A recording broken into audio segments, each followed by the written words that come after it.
I feel great. I'm 110%. Taking care of my body at another level, you know what I mean? And then in the past, I used to play through injuries because I always want to compete and I always use like an AI mindset. If it ain't broke, you can play through it. But the older you get, you gotta learn how to take control and take time off. And I've been out for almost 2 years, so now I just been getting my body stronger, my legs stronger, different diet, and I feel great.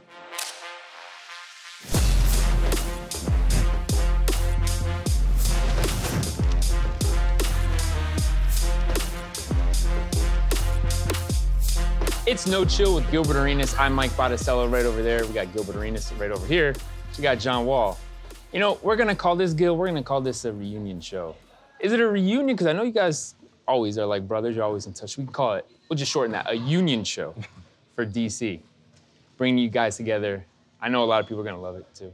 Because the conversation is ongoing, but to see it in person, it's a great thing. And for you, John, like where we are now, we're at Sports Academy here, California. And this is that time you gotta love as a hooper, that you're getting the work in, you're getting the run on the floor, you're getting the contact and just feeling like you're back in. And for you, it's been, an off and on thing past couple of years. And so how you feeling right now? I feel great. I'm 110%. Taking care of my body at another level, you know what I mean? And then in the past, I used to play through injuries because I always want to compete and I always use like an AI mindset. If it ain't broke, you can play through it. But the older you get, you gotta learn how to take control and take time off. And I've been out for almost 2 years, so now I've just been getting my body stronger, my legs stronger, different diet, and I feel great. Right, because in that time, those 2 years is like, it's a stop and start thing that's happening.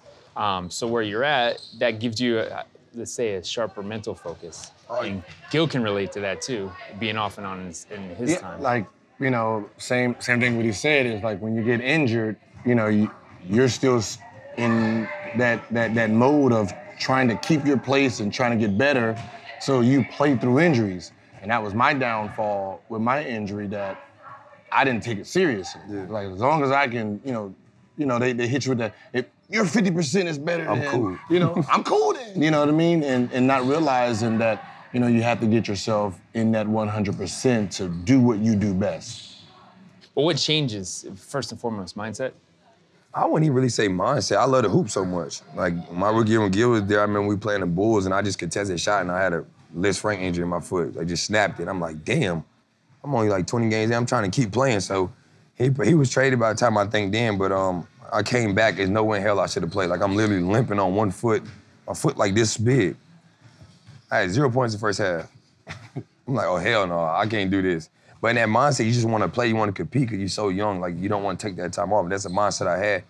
And kind of like what I learned from my first injury was I didn't take my rehab right the first 3 months.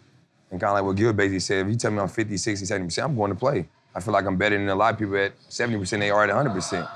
And my mindset was like, you know what, I got a longevity career, I want to play longer, and I want to be able to play with my kids when I retire. So that's how I looked at it. But it's also torture. Like, if you're done and you're on the side, you went through that. I just want to get back out there. That's all you're thinking about. Yeah, that is the torture. That is what, athletes are battling right now. Sometimes it's the first time we ever got injured in our career, so we think we're invincible. So we don't really understand that we do have to listen to our bodies sometimes to really understand, what we are. We're not invincible.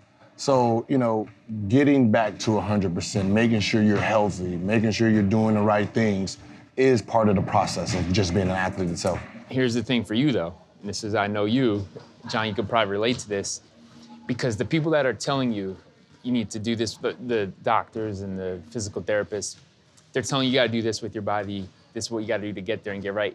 And you're saying, I got superpowers. Have you seen me out here? I know my body. I know myself better than you do. So it's hard to listen to them. I know you didn't do that. No one, I don't think, you listen to them, but at the same time, you're like, shit, I know my body more than anybody. I don't want to gotta walk in this and play in it. And I showed Gil my bone spur. They said I had tendinitis for 6 years. Over time, it's a bone spur growing and growing. Like, I couldn't even sit, like, my leg had to be straight if I'm in the backseat of a car. If I bend it this much, it feel like somebody stabbed me with a knife. So I had to go get a second opinion. Then they tell me, there's no way in hell you should have been playing this for 6 years. I don't even know how you was an all-star.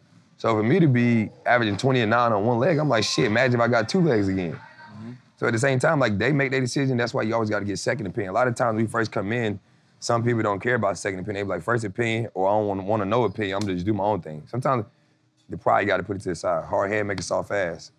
But what if you like the doctor, but they don't tell you what you want to hear? You got to remember, as an athlete, your ego. You got to remember, it takes a certain type of mindset to get to places. You know, it takes a certain type of confidence. It takes a certain type of, ability. So when a doctor says you can't do something, it chalks it down to what I've already heard. Well, they said I couldn't get here. They said I couldn't do that. They said, I'm gonna prove you wrong too. You know what I mean? So it just gets chalked up as doubters, in a sense. So that is usually that battle that athletes have, is really being injured and really understanding that is your competition now. Like, the competition you seeing running up and down is on hold. Your competition now is with your body. And you need to take it serious, and you're gonna have to compete against it. That's like what I went through. Like, I almost had to cut my foot off. I had 3 infections. And most people with Achilles injury, they be like, you're done. Like, you lose your explosive, you lose all that. And my mindset was, I can prove everybody wrong. So I attacked my rehab at a different level. And I took my time. Like, it was moments when I was just dribble, and Gilbert probably knows spot shots where I couldn't get on my toes. What the hell is this workout doing? I'm not getting better. But I had to take those baby steps and believe in myself and have the right team around me to get back to where I wanted to eventually get to. That's the frustrating shit, the baby steps. That when you're younger, you're not in that mindset. No. You just want to be go all the time. You're more mature now, so you can handle those baby steps. And I know for Gil, seeing you, he was saying that, just before even here, that you'd be all right because it was your non-jumping leg. Yeah, I remember someone asked, like, what do we think about John Wall? I was like, it's not his jumping leg, so he's not gonna lose his speed or his jumping ability. So it won't be a change. The only change is mentally. He has to remember what he does and then work on what he doesn't do. So when the game starts, it's like that, and that's where that injury was. It wasn't like a typical, dominant jumping leg where, like you're at a halt and you have to rebuild your whole game around it. It's like, no, that's not gonna affect him. He just gotta, once he starts getting out there, just trust it. Now, with that downtime, it also gives you a different mindset and a different approach that you can tap into other things. So what are you tapping into now? Invested in things. I spent time with my son. He was born. Then I spent time with my mom before she passed. And then I'm back in school getting a business management degree. So that's where my focus was. And then just trying to understand all the basketball in a different way. Like, as a player, we sit on the sideline, we watch the game, and like, damn, I can do that. Why the hell are you doing that? Then you see that from a coach's view, it's a lot different. That's where you were watching this. That's sometimes when you're injured, you have to look at the game, from a different view. You have to understand, for the first time, I can't go out there. Let me watch the game. Not as a fan, not as a player, but this middle ground of trying to learn and understand what I was doing. Understand while I was successful, how I'm gonna be better, when I get back on there. And that's that time where you really have to, dial in and look at what makes this player tick, what he's not good at, and just take those little notes in your inside your brain, so when you do get back out there, it's like you never left.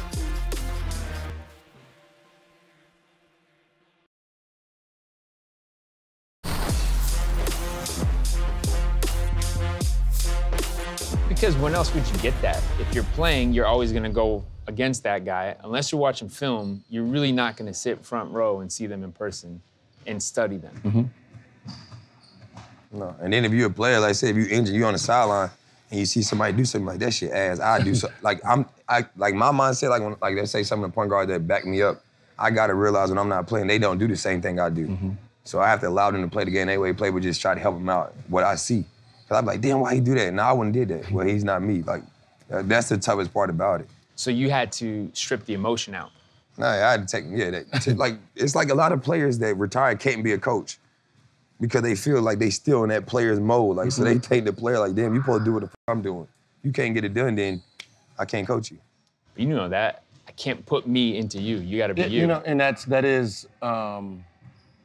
just an ability, of just trying to figure out how to process it and retranslate it. like I gotta be able to see it, understand he can't do it, and then try to process it to tell him how to do it in his way, in his not my ability. way. Yeah, you know, so you know that's just something you try to teach yourself. You know, that's just trying to translate different things on the court, and you know, it's all of the work. Like when seasons come in, we're playing different games. You're playing a beginning of the season part. You're playing, you know, that right before All-Star game, and getting ready to dial in right before playoffs, and then a playoff game. You know what I mean? So your mindset is changing through all of them. You know, so you have to really understand what's going on at all times. In the downtime, what do you miss most? Me? Hooping. Give a damn about nothing else. I'm just ready for next season to start. That's all I care about. Because that's how much I love the game, you know what I mean? I want to play all day and consistent play. But I just like being out there, being in front of the fans. Like, you know what I mean? I feel like the bubble was dope for them to finish the season. But it's just like what we just did now, play pickup. That's all you're doing with virtual fans. Like, anybody can go in there and have a hot day and get 50. It's like playing AAU, you know, you get on that bus, go about 5 lights right, get the hotel, come right back the next morning. That's all you're doing, so it's a lot easier. You don't gotta worry about, you know, getting on the flight, go through your checkpoint, get to the hotel, room service, get up early for me. It's a lot more easier, so it was fun for them. That was the thing about the bubble, it was just pure basketball. Yeah. There really aren't fans there, you're not traveling at all, you're just in, it's like an AAU tournament, basically. Get it done. But yeah, when you miss the competition, does something like this poke the bear? Yeah, for sure. Like this, and then when I'm in Miami playing pickup, like that's what I want to do. Like workouts is fine, but pickup is where you get that fun back, and that's where you get the joy back to seeing if you really can get back to who you was and compete against the best and the guys you're gonna see all next season. What did you see watching John so far? When the competition kicks in, he's going to what he does best. And that's, you know, and that's when I'll yell out, nope, go the other way, do the other thing. Do what you've been working on this whole summer. Working on your pull-up, working on your jumper, working on, you know, this and that, and trusting it. I know it's game point, and I know what you want to do. Do the other thing. You got to trust the other thing just as much as you trust this thing. So now you have both sides of both of your ability. So you know, I'm in his head. Yo, nope, keep going, stay that way, until they stop you. You know, and that's what it's about right now. Unlocking a whole other side of your game, so when you come back, you have a full package. You don't have to rely on your what you're great at. You know, and that's what, you know, sometimes we go into summers and like let's say somebody like Steve Nash or Kobe, what they do is they look at what they did and then they tear their game all the way down to ground zero and then build it back up. You know, so when someone gets injured and you say, all right, play, and then, you know, then that environment is basketball, he's gonna naturally just say, all right, he can't guard me, boom, and he's gonna do what he does best. And this is when you say, well, no. That way. Do the other thing, do the step back. I don't need you getting to the basket. Nope, I don't need, work on your pull-up, work on your timing, work on your jumping, work on this. And that's what, you know, now is trying to teach him to use pickup games for, you know, getting better. Because you gotta remember, you got pickup, and then you got practice. The next time you're gonna do something like this, training camp and practice, which is a whole different game, and then game time. So if you've never actually prepared yourself for this, when this time comes, you're just gonna keep doing the same thing you've been doing. You know, so like today, I mean, you hit what? Like 15 pull-up threes, you know what I mean? Coming down, something that he never thought about. But he's been training and practicing and working on them. So if you're gonna train, practice, and shoot 1,000 shots a day, make it in real time and have confidence shooting it. And it makes it easier, like, you know what I mean? Like when I'm playing any other places, I don't have nobody telling me like what I'm doing wrong. Like, so if it's like he said, game point, or somebody make me mad, I'm like, okay, I'm gonna go do what I do best, and that's get to the rim or go to my left. Today, I'm trying to get to my right, shoot right hand, pull up, shoot, pull up threes. Like, a lot of times I don't have to do that because I know what I can get to. and nobody gonna stop me from getting there. So it's like, do the other shit so when the game gets serious, you can, like now, if I get to the end of a game in a regular season game, I can shoot I'm confident with a pull-up three. Before, it's like, no, I gotta get to my mid-range or to the rim. That's all I can trust. Like he said, keep trying and keep working on that. That's where you're gonna get better at. So that's what a lot of my reps is. Because my workouts in the past, they've been great workouts, but what I'm going to the rim dunking for or shooting layups, I'm great at it already. Do the other shit I'm just average at and get to that to be great. Like you said, if you're used to it and nobody's telling you that, you lock into one thing, you be like, shit, I'm gonna do what I do best. And that, and I think that's like it's that, I don't call it it's the generational, the generational gap between just players themselves. And I always felt that our league was missing the greats' vision. Once the greats retired, no one brought them back in to train. Yeah, they didn't. They didn't go in to train the next generation of players to be great. You gotta remember, the best teachers are the ones who actually went and failed. Like, yeah, I went this way, I got hit. Don't go that way. We're gonna go this way. You know what I mean? I did this before games, that didn't work for me, do this for games. And those are the guys that, he go in and he got mad, went layup, I'm not impressed. And I'm not impressed. I've seen that. I know you do that. That's not what I didn't come here to see you burn laughing. Yeah, you dunked on him, but that's what I don't want to see that. I'm not impressed with that. Only I can tell him that. To him, I got better. I killed him today. You didn't do nothing today.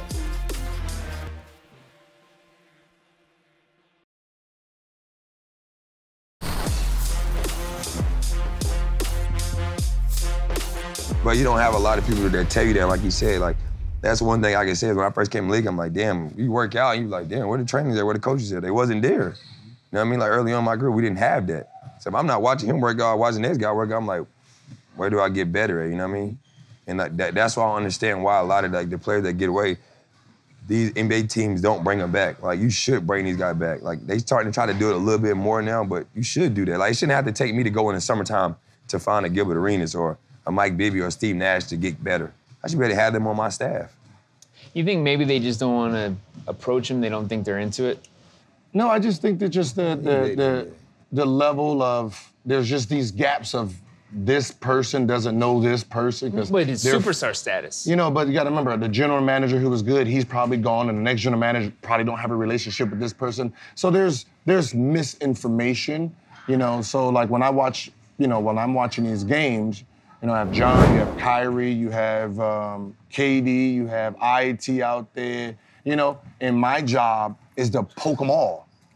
Poke them all. Because if I'm not poking at your game, you're not triggering your game. Like, you know what I mean? So, if Kyrie's not doing what Kyrie do, what are you on the court for? Like, yeah, good D, Kyrie misses, good D. Oh, you thought that was good D? Yeah, he stopped you. Now he's in attack mode. Same thing with Kevin Durant, came down, missed something. Good D. You locked him up. Now it puts him back in killer mode. So now he's in killer mode. Now he got to go in killer mode. Now you have the level of competition rises. Instead of, we're just going through the motions, it's a Friday. Like, nah, y'all came out here for a reason. Work on getting your game better. You gotta remember, because that's the matchup during the season. So this is the beta. This is the quick little glimpse of what. All right, so you're sitting here like, all right, he likes to do that. Okay, now I got his momentum. Now I know what he wants to do. And a lot of guys be too friendly now. Like, they weren't friendly. They trying to rip each other head off. Now it's like guys buddy. Well, because when the ball goes up, we can compete. Nah, I ain't got no friends. Right.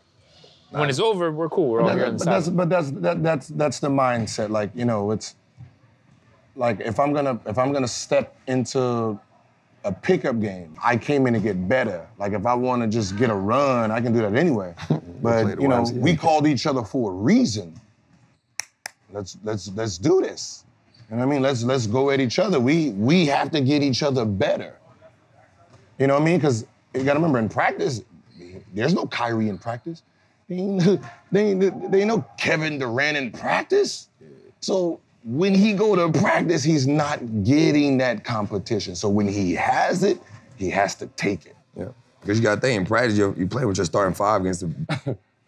Where's the challenge? Best player is Bradley Beal. Like, we on the same team the whole practice, so there's no John Wall or Bradley Beal on the other side. Yeah, so that's what I'm saying. So these are the times where you really have to, understand. I need to push it. I need to take this advantage, and I need to go at these guys and really, And even for you to come out here to California, I got to think you came out here, KD's going to be out there, Kyrie's going to be out there. All right, it's worth it, for the competition. I'm trying to go wherever. I'm in Miami, that's where I live in the summer, but they told me they was playing out here, and I'm like, all right, coming to play. Yeah. Got the call. I'll be there on the 11th. Got it. Because those things that you're working on in Miami, and even what you said, the comfort zone, the stuff that you can do, you want to come out here. Well, I got a motherfucker in my ear 24/7 telling me, get out the comfort zone. You see what I'm saying? Like, if you don't have nobody telling you out that comfort zone, you're always gonna go back to what you can always do. Like, he hit it right on the nose. If it's game point or I'm getting mad, I'm getting competitive, I'm gonna do what I do best. You know what I mean? Mm-hmm. Get in transition as quick as possible, get to the rim, get to my pull-up, I'm cool, game over. No, do this shit as you trying to prepare yourself for next year to get better at. That's why I was shooting a lot of threes. You go on these screens, I'm gonna shoot it. So when they know next season, you can't do that. If they don't see me do it now, they're gonna do it all next season. I'm never preparing myself to be comfortable in that situation. You're gonna live with the bad results. Sometimes you're gonna make something not, but I know I'm confident enough to take that shot. Yeah, because at least here you can get away with that. It's different when But then ain't no favoritism. I'm on different goals. Like, I ain't shooting at the same rim every day. That's true too. I mean, if you stick to one gym and you got this shit, I feel like every day I shoot the same shot is gonna go in. Home cooking. Yeah, it's what it is. What I heard you talk to Kyrie about this the other day was what you're doing out here. The guys that you're gonna go against, they'll remember that when you get in game. Yeah. So I'm gonna go at you here because when he gets there, that fear is gonna be in his head. Man. What? If somebody give me 70 out here, I remember that shit. Every time we play, I'm gonna remember that. That's it. That's been his whole mindset, though. If I give you 60, I know next time you play me, you're gonna try to give me 60. Or if I see you, I'm gonna bust your ass, I'm gonna remember you told me you was gonna bust my ass. You better live up to it. But that's what I said. So like I was telling Kyrie, I said, this is pickup. I said, I would have fouled you out. I was like, well, can't foul me out in pickup. I would have fouled you out. You'd have had at least 11 fouls. You jump too much. And then he said it. This is what he said. I don't even jump. I didn't jump. I said, every time John Wall went and pull up, you jumped every time.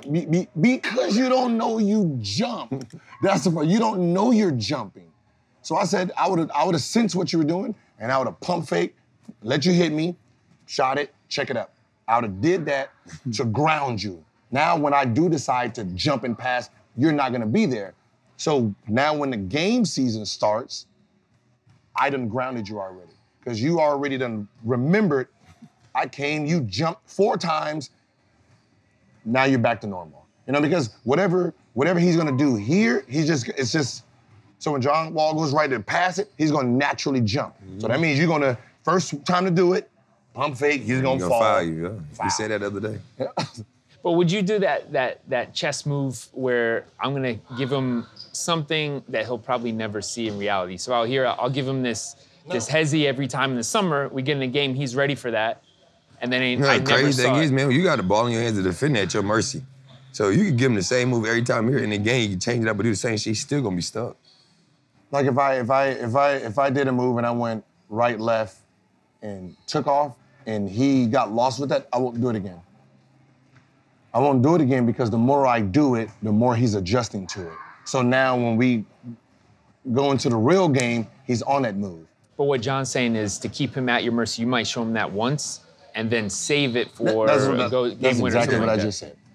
I said, if I do it once, I never won't. I'm explaining that to the audience. I said, I'd never do it again. Like, he's stuck. He already like, damn. So if I do it every time, like 5 days, let's play, he play 5 days in a row, I do it like 7 times those 5 days. By the time we get in a regular game, he's gonna be on that move. Because he'd already adjusted. It's like what we was telling Mac over there downstairs. We telling Mac downstairs, like, you keep doing the same move. That's why they poked that. Then he was like, God damn it, I can't get by him. Then he try the same shit 8 days in a row. Because he's trying something on you, but you're way ahead of him. and you're looking to take something away from me, him. it's like I playing Kyrie. I already know Kyrie gonna hit me with counters already. The first move I'm not going for. It's gonna be counter, so I prepare myself for the counter move. And if he ever just hit me with the first move and go, I'm thinking I'm thinking the counter coming. Like, you know what I mean? When you're guarding a person, like you think counter coming. See, and then for him to get his counters back, he got to come out and just one dribble go by. One dribble pull up. When you put that in though, because you're saying keep him at your mercy. You're in his Shit, head. he got it. You It's just that when you're he in his gonna use head. it, but I'm just trying to do what I do best for myself.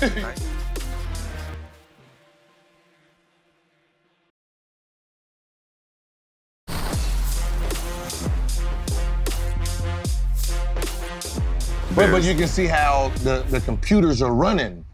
And that's what just the younger generation, like when you get to this level, this is what is going on. I know what he's gonna do, I'm prepared for it. If he ever decides to just one, I'm done. I'm fucked. He did it one time that baseline, I was stuck. I thought he was gonna cross back. Like KD started the game, they 5-5. Out of 5 of those shots, what was they? A left hezzy. Yep. He just lulled him to sleep. Just left hezzy, pull up, just boom, boom, boom, boom, boom.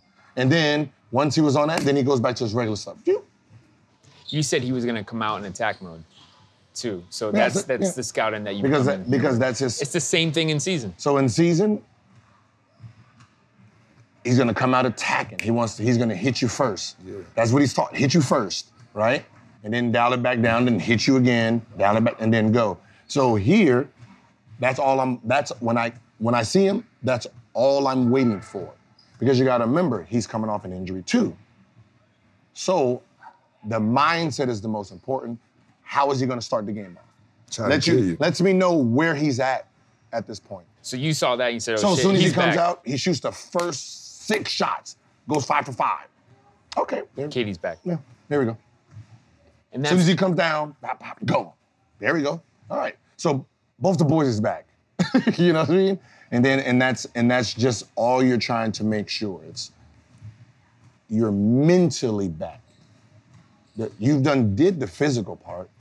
Now it's this part, making sure all those doors are unlocked, making sure you're unlocking. So when the season hits, you have an open game. You know, and that's basically where it's at. Just making sure that the game is open, making sure that the thought press is clear. You're not second guessing your jumper. You're not second guessing your drive. You're not second guessing your creativity. Like seen it coming down, fast break, behind the back, layup. There we go. There we go. Because that's the part of the game. It's the creativity. Those creativity moves where you don't think about it, it's just a reaction. I'm coming down, and boom, I know what to do. And that's all I'm paying attention to make sure those are still there. How does that make you feel when you're That's coming all here I to wanted test to that? see. When I first started playing, just certain shit I did right away just to see if I still got it. Once I seen that, I didn't care. The rest of it is easy peasy now. Now, if you can't get the basics that you used to do, then you're like, oh, you start thinking. But once you still got what you used to do, the rest of it comes easy. So for me, like I'm playing in Miami, it's cool, but like I'm like to play against Kevin Durant, Kyrie, I'm like, if I'm doing that, all right, Ben, I'm good. We can start the season. If not, you go back to Miami, I need another 2-3 months to figure this shit out. So this was the first time that you really got into that outside of Miami? Yeah. So how was that? Miami cool, but you playing against them two motherfuckers. I say, but that's the best part about it because, there's only certain places where you get to really challenge. You get to really challenge what you've been working on. You know what I mean? These are, you work in phases. So even when I was in DC, I'll work on some stuff, and then I'm like, the DC, they got their own game, so I do get the real bump. But I was like, well, I'm not gonna be playing against you guys I gotta go to LA. They're at UCLA right now, and these are the names I heard is there. I'm going. Get on that flight. I don't care about my friends. I'm coming there just for them, just so I can see it in real time. And when I get there, I already let them know I did not come here to pass y'all the ball. Whoever my team, sorry, you're not on my team in regular season, so I'm not gonna I didn't come here to pass it. I did not come here to play make. I came here to dominate. we're going to 9 or 11, I'm trying to score all 9 or 11. I'm only gonna pass it if you stop me. So the defender know, the back line know, everybody in the gym knows. If I get the ball, I'm trying to score. Now, I have the best defense, the best players, and I get to run at it at real time. And that was all I went into pickup games trying to do. And that's you. That's and a hell of a mindset. But you gotta remember, it's trying to find a way to really challenge your game. And the reason that mindset came is I used to watch Kobe before the game, right? And how we went to shoot around in pregame, getting our shots up, they do the little hand and no. This man in real time, full contact, and you better hit him how he gets hit in the game, before the game. So if he's doing, 1-2 at the elbow pump fake, you better jump and you better land on me. And I'm like, yo, he's getting hit harder in this than he is in the than game. we are in a game. And Train if you yourself, don't hit man. him, that's not realistic. That's not what they're gonna do. Rajah Bell is not gonna play me like that. And I'm sitting here, and I'm sitting here like, You can't fuck with nobody that got they mind trained like that. That's scary. and that's what he's practicing in before 2 hours before the game.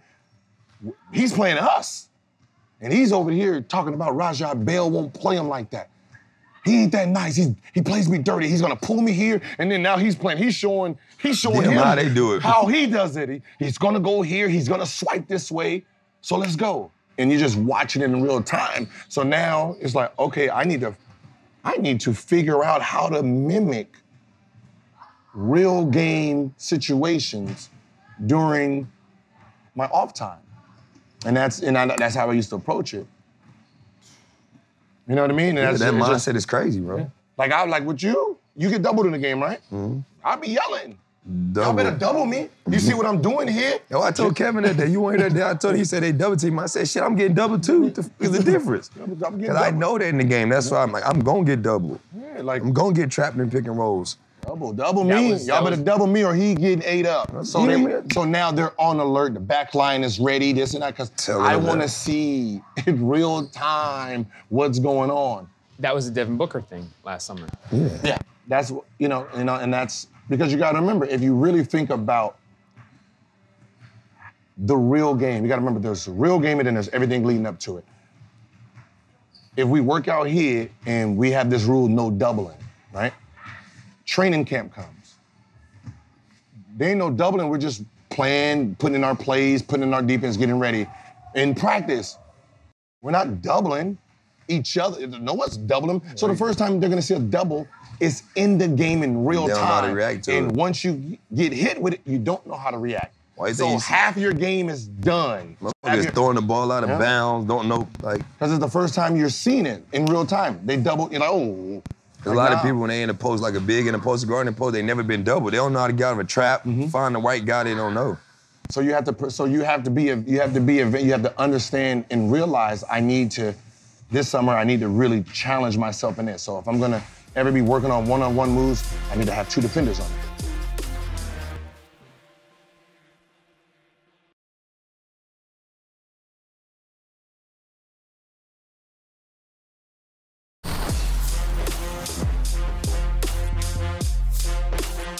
And I think that's the coolest thing about you that people need to understand is that you're adaptable. And that's a hard thing to do. And I was just thinking about that. We talked about it. When you came in, what you thought you knew from him, it was different at that time. So then When I came in, I'm just like, what the f gonna go happen? Yeah. See, like, and I think that was the whole thing that people thought, like, oh, he's coming in, he's the point guard. Like, whoa. Whoa. I'm an assassin. Wait, this was your reaction before you guys ever even met? No, so when he came and people were like, yeah, y'all gonna compete. I'm an assassin. He's a point guard with vision. Give him the ball, he gonna find me. I don't need to, like, I play with Larry, I play with, I have different games. So, you know what I mean? So if you really took a look at the game, I didn't need to dribble and all that. Just 1-2 quick, pull up, come off curl, back door. Cool. You know what I mean? So it's his ball. And let him, like, I already watched him in the summer. I already watched him coming into college. Like, his vision and what he was coming in with was for the rest of the group. Because you gotta remember, me, I'm there. I'm looking, I'm trying to, I don't have time to worry about if you got 4 shots or you got, that ain't my, he's weak just take back all there. that off him. Like, Yeah, you gotta think, if you're a scoring point guard like he was, I'm not worried about getting y'all the ball. I'm trying to get my shit. So when I came, it's like, okay, now I get my more shots and I gotta get the ball. Yeah, he's gonna get his regardless. Yeah, you remember there was the point where it had you at the one, me and Kirk Heinrich. Yeah, it was all 3 of us. You got 3 point guards playing the 1-2-3 because we didn't affect each other's realm. You gotta remember, Kirk knew how to play without the ball because he played with Duhan and Gordon and all that. So he knew how to, so I knew how to jump in and out. So let the young boy have it and we'll feed off of him. You know, and that's how that worked. That's why there was never the clash.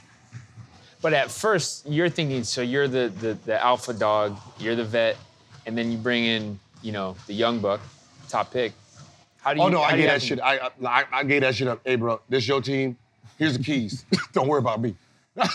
I let that be known. As soon as he came, it was like, you know what? This your team. You the keys. You the future. I'm just waiting around until they decide to move me and see what they're gonna do. We're not even gonna sit here and do this battle of young versus the old. Nah. I've seen that. I've seen that in history already. I know how that play out. I know how that play out, and it's not in my favor. So, well, you weren't that old. No, but he's drafted for a reason. He's the #1 pick. He's the #1 player in the country. Injury, got the black cloud on me. I can't beat this. There's no matter if I do outwork him and beat him in practice. That's not the point of it. He's the future. The future has to play, period. The future has to learn how to develop, period. So I'm not gonna stand in that way. I'm not gonna stand in the way. If I wanna be able to survive in the future, I gotta let the future come. So here you go. Here's the keys. If you wanna know how the car works, ask me. But it's best you learn and find out for yourself. And we'll be here when you need us. That's why, like, me and Kirk, we're the vets, and it's like, no, young boys leader. We had a great time. Like, You know, it was easy. It was easy for me. Is that what you expected, though? I didn't know what the hell to expect. To be realistic, I'm #1 pick. You know, like, in my mindset, like, you know, being like, he could tell you, yeah, I'm being like #1 high school player. I'm going to college. I'm like, yo, I'm playing with other All-Americans.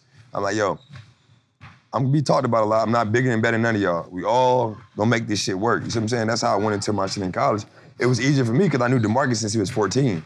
So he already knew, like, I'm like, yo, I'm gonna be talked about, yes, I'm the main guy, but I can't do this shit without y'all. So I went into it like, I'm just trying to figure out and watch how they work. And I had great vets. I couldn't ask for nothing more. Because most times you go in that situation, you be like, damn, he could have been an asshole. He could have said, nah, that I still am who I am. You gonna sit your ass over there? It's my team. He didn't do that, and it made it cool. Bro, we was having fun. We weren't winning for shit, but we had fun. But that was the whole thing. It was like, you know, before I'm out of here, I gotta leave him with something. If it's confidence, if it's understanding, it's something like. And I told him, I said, listen, what's going on with me and the Wizards in our past has nothing to do with you. So I'm not gonna take this on you. Whatever you need, let me know. Shoes, whatever you know, let me know. This is different between us. And that's what they wanted, though. A lot of people wanted me to fall into what the past was, but that ain't. I know what's going on. I'm 19 and just cruising through. As I said, it's easy for me for the bet, like no. That's not how the game is played. That's not how it's supposed to be passed. It's not how it's ran. So no, this is your team. Run it how you're gonna run it how you're gonna see it. You gotta remember, you are a point guard, you have vision. You have to see us in your vision. You can't see it in my vision. I am not the point guard anymore, so it's not gonna go the way I was playing it. It's your system, we're gonna fit into it. Now, if someone gives you problems, let me know. How many plays we had, bro? We had like 200 plays. I was losing my damn mind my rookie year. Oh my God, we had so many plays. I'm like, this shit cannot. 3-hour practice, then you got all these plays. I said, there's no way. And as me, it's like, yo, mentally, you try to figure out how to condense them. It's like, I'm running. We had plays for the 4 and plays for the 2. That was most of our plays. We had the old Minnesota playbook. Like, LaTrust, we were KJ. I'm like, all right, Gil, here go his. Here go Blatch. Everybody else, you gotta figure out. And I'm sitting there trying to tell them, like, yo, you gotta figure out how to condense it for yourself. Like, yeah, it's built for this and this, but you're the lead dog, so don't worry about like trying to make us happy as as veterans. Yeah. I know you're the point guard and you're trying to make us happy, but you still have to come into this with your own style, and we're smart enough to adapt to it. So, like, look at the plays, understand the plays, and then when you tweak it, we know how to react. You know what I mean? I know we have black and white, but the game is not played in black and white. Yeah, you know what I mean? Your skill level is not black and white. So now me and Kurt is trying to understand what his game is. You know what I mean? Because you got to remember, you got training camp game, and then you got real action game. Yeah. So now we're trying to figure out, okay. So we knew what side to stay on, which side not to stay on, Like, if I see him coming left or he's going right and I'm supposed to be creeping up, I know, watching him, he wants to go back and come. So I'm not gonna creep up like they're telling me to, because if I do, I'm gonna run into him. And I'm gonna stop his momentum. So now I gotta push the play back. Like, no, I'm gonna keep my space, you just move down. And he like, no, move up. No, move down, hold on. Yeah, so if I would've moved up, I would've ran right into that. He wouldn't have got this dunk. Yeah, that's a great thing. I can't backdoor because that's his driving lane. Yeah. And like, you don't have veterans that know shit like that, it's gonna be more difficult. But that's the ultimate compliment, though, when you get that from him, and it comes down to trust. Yeah, it made it easier for me. Yeah. It's just then when he left, I'm like, oh shit, where do I go now? You know what I mean? Because he left, and then you got to think Kurt left. Like, so I lost my 2 vets that I was really damn near talking to. Bro, I had over 100 teammates in 10 years. Yeah. That's not our job, our job at that point. But they did their job. They taught me what they wanted to talk to me. And if I needed to talk to him, even when he was gone, I still could talk to him.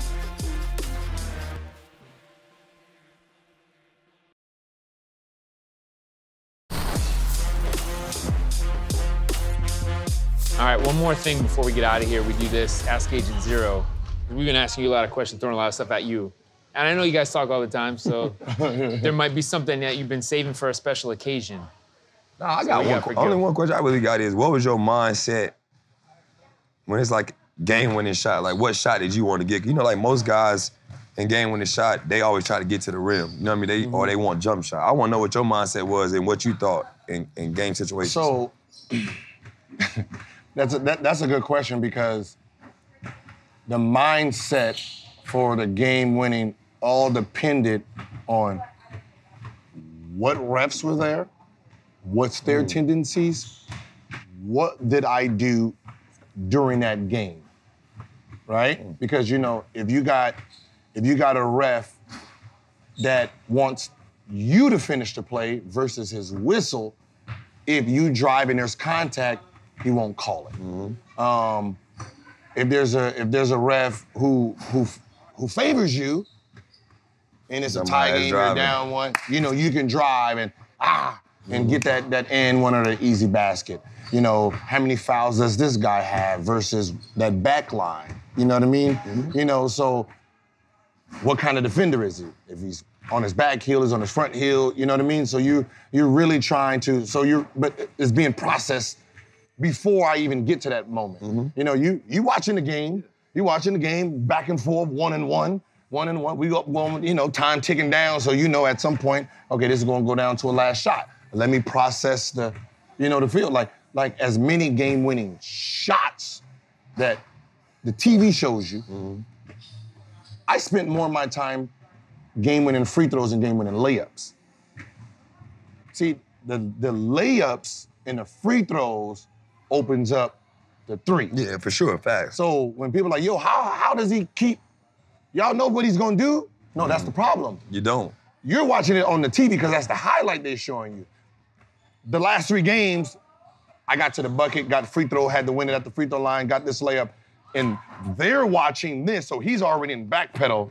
I got you now. You know what I mean? So it's situational, but you got to remember you have to plan for all of it. You know what I mean? You have to plan for all of it. So it ain't the same thing as, all right, you know, I'm down to I'm just gonna shoot this three. Like, you know what I mean? Some people and do that's that. what it said. It's not already pre-designed on what you're gonna do it. It's developing as you go. That's smart. So you gotta understand the refs in that moment versus that defender. Yeah. You have to understand it all. You know, because the refs are technically the most important because they're gonna dictate what you actually decide to do. If you know they've been blowing that thing for you, oh yeah, to the rim.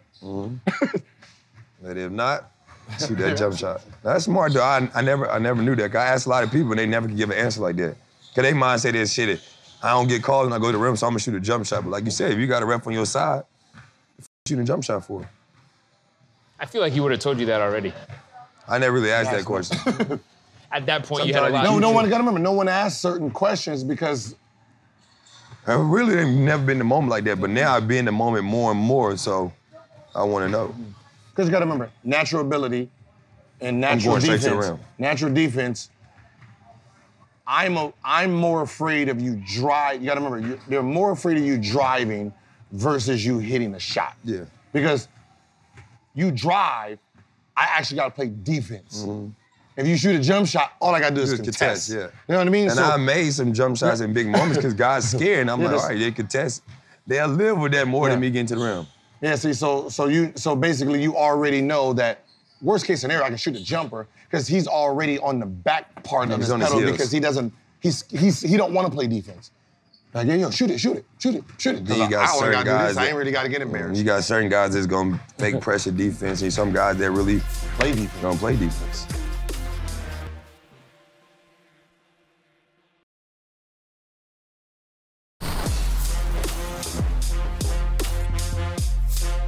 John, we gotta say that, you know, from afar, Big Brother is always there. You're OG now. He called you OG. Yeah, I'm the other OG, day. I'm Unk. I'm like, damn, I'm already that person. When you come in here, you're him now. His big bro, he's on my team. Since then, he's always been OG to me. Yeah, I just don't think he welcomed that. No, he didn't want to, but he until had recently. to. Yeah, I'm now, 30, so damn no, he got to welcome. I got him. It's 11 years for me now, so he damn sure got to welcome that one.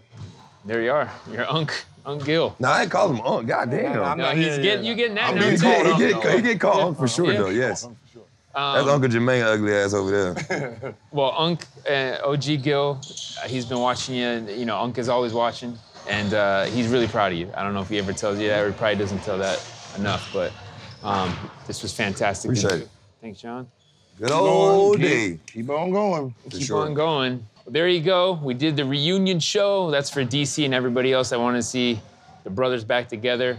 For Agent Zero, Gilbert Arenas. For John Wall, I'm Mike Botticello. This has been No Chill with Gilbert Arenas. Remember, you can catch us every Monday, 8 p.m. Eastern on the Fubo Sports Network, and we'll see you next time.